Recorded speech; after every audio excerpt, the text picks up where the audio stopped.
Welcome back, friends. So, this is a new class. In the previous classes, we studied about light. Today, we'll be studying about coal and petroleum.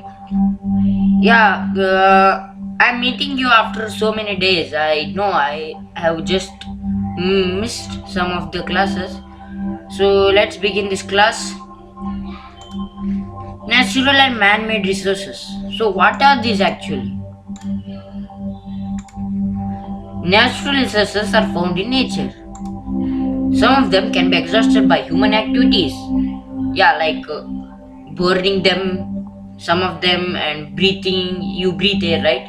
And some of them cannot be simply. Yeah, they cannot be exhausted by our activities.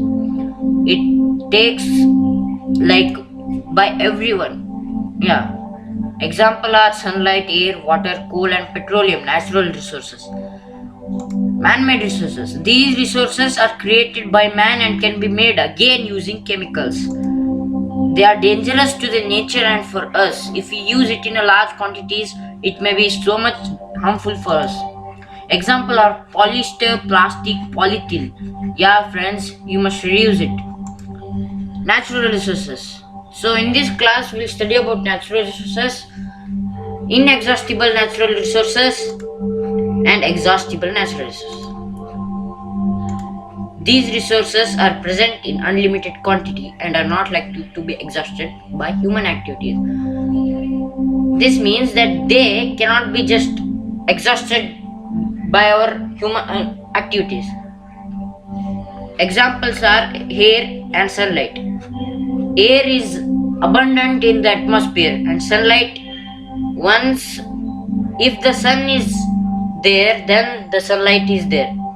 So if the sun goes, then there's no sunlight, but it's like forever that sun goes off, just gets off. Exhaustible natural resources. The amount of these resources in nature is limited. They can be exhausted by human activities. Example, forests, coal, petroleum, etc. Yeah, forests, if we keep on destroying them, we may lose them. It's now a few hundred years from now. We may just limit them off. So today we'll be studying about coal and petroleum. These are exhaustible resources. They are formed by the dead remains of living organisms, fossil. So you might have heard about fossil in your previous classes. I will recall it once again. Fossil is the process. Fossilification is the process where the dead remains turn into stones as hard it as a stone, and they, like the dinosaur fossils you might have heard, and the fossil, yeah, these coal and petroleum are also called fossil fuel because they're formed by the fossil. Coal. What is coal? It is as hard as stone and black in color. Coal is one of the fuels used to cook food in the early times, in the early ages when the man did not have LPGs, petroleum, and all. Coal was one of the fuels used to cook food. Earlier, it was used in railway engines to produce steam to run the engine. You might have heard in the 18s when the first rail engine came into existence. That time they used steam engines to run it, and for producing the steam, the coal was so necessary. It is also used in thermal power plants to produce electricity, and this pollutes the air a lot. So actually you get this electricity, right? They come from hydropower and by the air, and then from the solar. These are all renewable sources, but some, like the thermal power plants, nuclear fission, and all, they produce electricity as well, heat and electricity, and they give to the users all. And here you can see the coal. It is black in color and it is hard as stone. You can see how it is. You have seen a stone, right? See how it is. So where do we get coal from? About 300 million years ago, the earth had dense forests in low-lying wetland areas. Due to natural processes like floods have come, these forests got buried under the soil. So after the floods, these forests got buried under the soil. As they got buried again and again, the layers got thicker and thicker, and the heat increased as well. And when again and again the forests keep on the soil and soil on soil, the layers get thicker and thicker, and the heat increases as well. Due to the lack of air, this creates coal. Due to the compression, the compressed air pressure, the dead plants were converted to coal. Carbonization.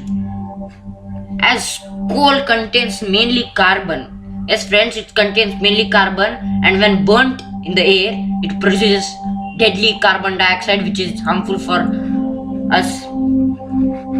The slow process of conversion of dead vegetation to coal is termed as carbonization. It is also called a fossil fuel due to which it is formed by dead plants. Okay. Products from coal. So coal is actually the parent to some products. Coal is processed in industries to get useful products. They process the coal, they heat it. When heated in air, coal gives out carbon dioxide. Products from coal are coke, coal tar, coal gas. You may have heard coal tar somewhere, but if you haven't heard, no need to fear. We will study in this class. Coke. What is coke? It is a tough and porous and black substance. It is almost pure form of carbon. Coke is obtained by heating coal in the absence of air at high temperature. By this, volatile components get removed from the coke. It contains 80 to 85% of carbon. It is used as fuel and as a reducing agent in metallurgy. You will learn about metallurgy in higher classes. Coke is used to extraction of many metals. Okay. So you can see the difference between the coal and coke. And this coke contains 80 to 85% of carbon. Coal tar. It is a black, thick liquid with unpleasant smell. It is a mixture of about 200 substances, and they are fractionized afterwards. After the processing of them, products obtained from coal tar are perfumes, explosives, etc.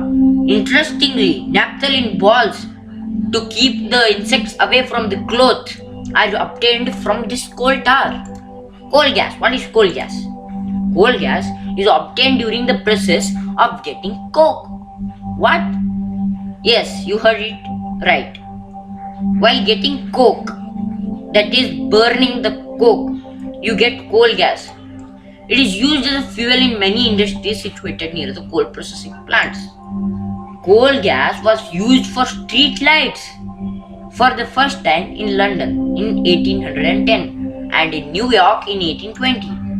Nowadays it is used rather as a source of heat than light. And so here you can see, so here we heat this coal and then it condenses, and here it goes to the tar. Here you get coal tar from which you get explosive perfumes, and then it is purified to gas and it is supplied to users. That is so nice, right? But it produces so much of carbon dioxide. You must remember that. Petroleum. Petrol is used in motorcycles and other vehicles. Other heavy motor vehicles like SUVs and trucks run on diesel. You might have diesel and petrol. You might have bikes and all those cars, and they run on diesel and petrol. These products, petrol and diesel, come from petroleum. Petroleum is a natural resource. Yes, petroleum is a natural resource. So here you can see this is a oil rig. So the petroleum is extracted from the seas. So formation of petroleum. How is it formed? Petroleum was formed from organisms living in the sea. As these organisms died, their bodies settled at the bottom of the sea and got covered with layers of sand and clay. Over millions of years, in the absence of air and with high temperature and pressure, these organisms were turned into petroleum. And this petroleum, they extract so many of this. Here you can see, this is the rock, here is the gas, here is the petrol, here is the reservoir rock, here then comes the water, and here you can see well for the gas and the oil. Here you can see a clearer picture, wells, impervious rock, reservoir rock where the water is stored, and the well just takes out the oil and gas. Refining of petroleum. So what is refining of petroleum? Petroleum is a dark oily liquid. It has an unpleasant odor. It is a mixture of various constituents such as petroleum gas, petrol, diesel, lubricating oil, paraffin wax, etc. So petroleum has an unpleasant odor. Some of you might have smelled it and it has a disgusting odor, and it is a dark oily liquid. The process of separating the various constituents or fractions of petroleum is known as refining. It is carried out in a petroleum refinery. So remember this, petroleum is a dark oily liquid. The process of separating the various constituents or fractions of petroleum is known as refining. It is carried out in a petroleum refinery.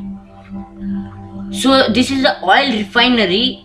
What they do in the oil refinery, this is crude oil, that is petroleum. It goes into the furnace. This is the furnace at 400 degrees Celsius. It turns into lubricating oil, paraffin wax, asphalt, bitumen, and all those things. They come out at 370 degrees Celsius. Fuel oil, that is fuel, comes out at 300 degrees Celsius. Diesel oil. So fuel oil is nothing but kerosene, which you use to cook as well. Diesel oil comes out. And after heating at 200 degrees Celsius, kerosene comes out.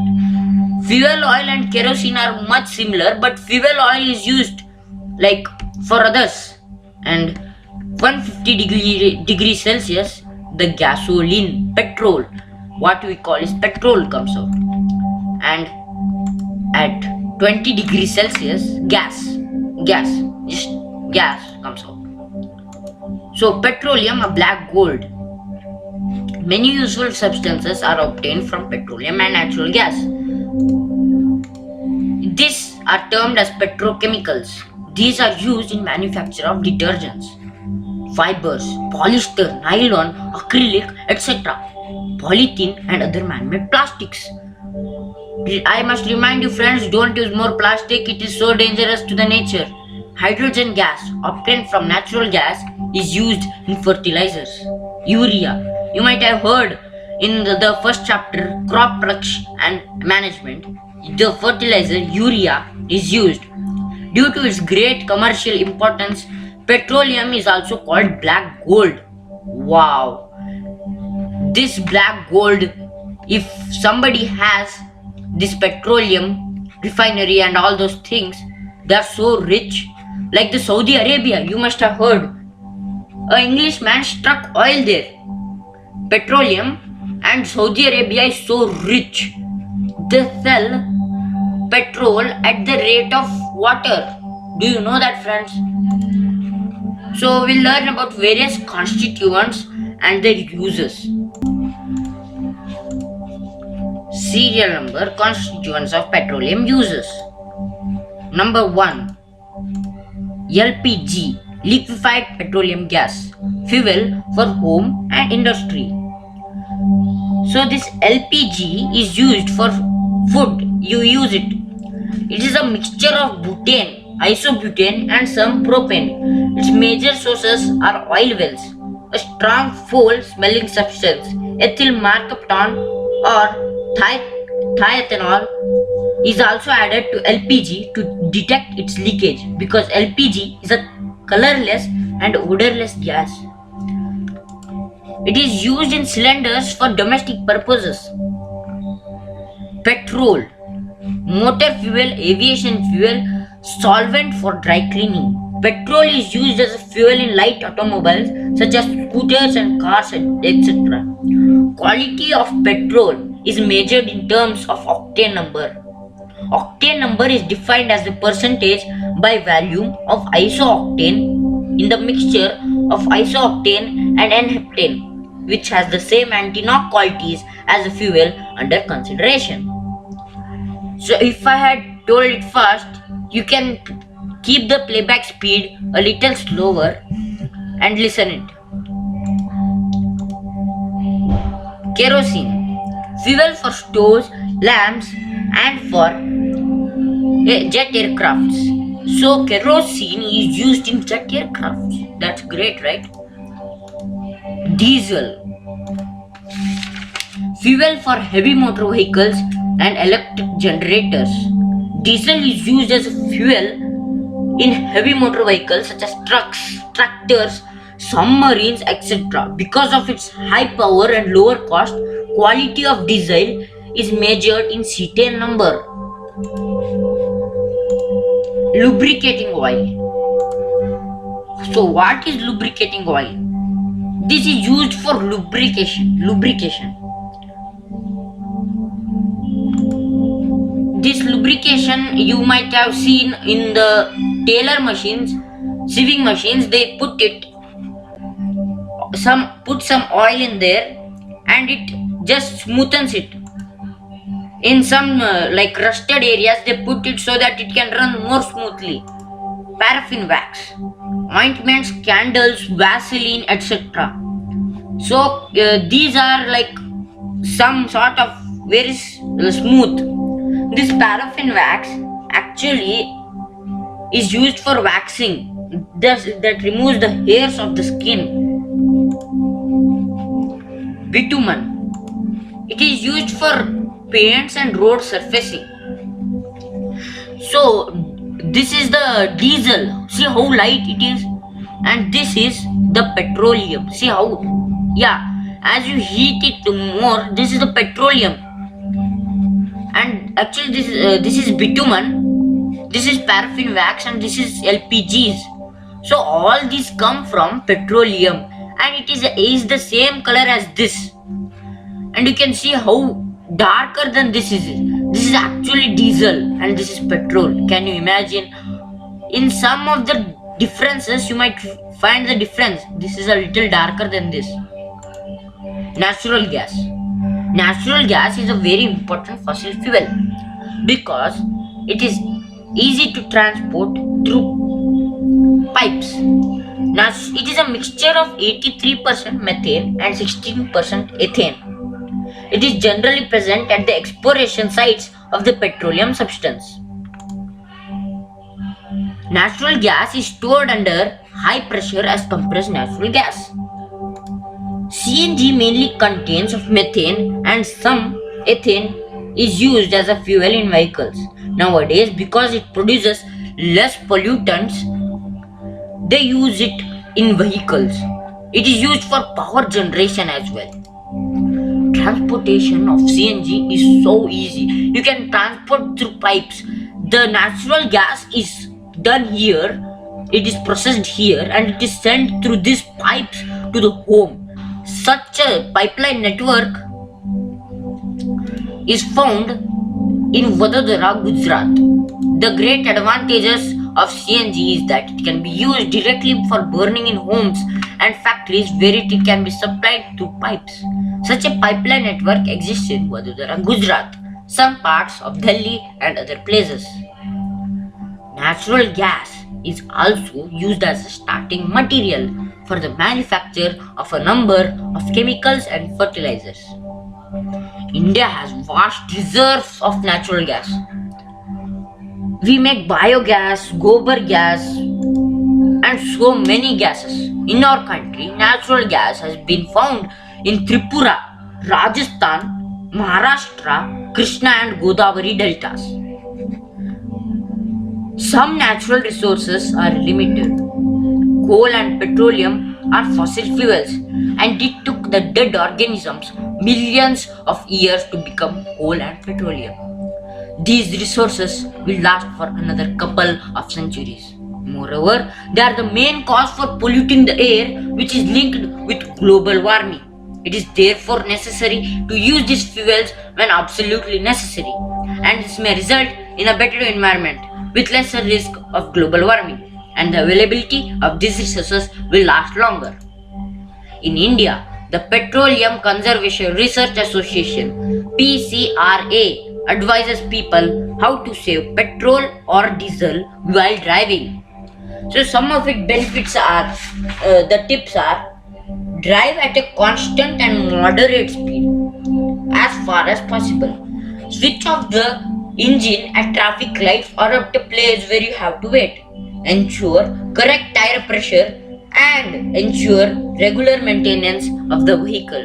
You must check to a nearest store of the pollution risk in the emitting sides.